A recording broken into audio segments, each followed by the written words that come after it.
တရားတိုင်းအလုံးသိကောင်းပါတယ်မကောင်းနိုင်တာကလူသားကျွန်ုပ်ပဲဓမ္မလုံးဘဝရဲ့အဖြေကဘယ်မှာလဲ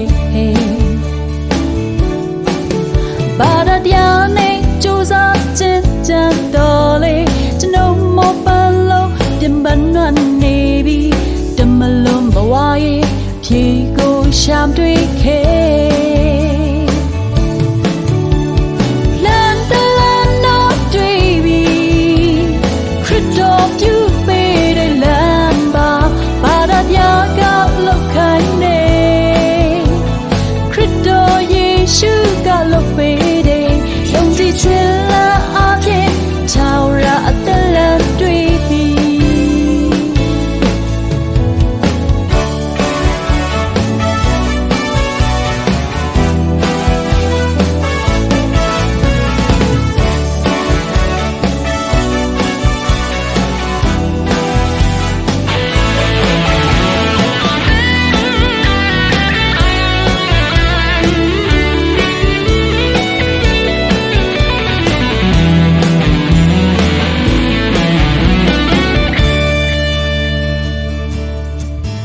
ဘာတရားတိုင်းအလုံးသိကောင်းပါတယ်မကောင်းနိုင်တာကလူသားကျွန်ုပ်ပဲ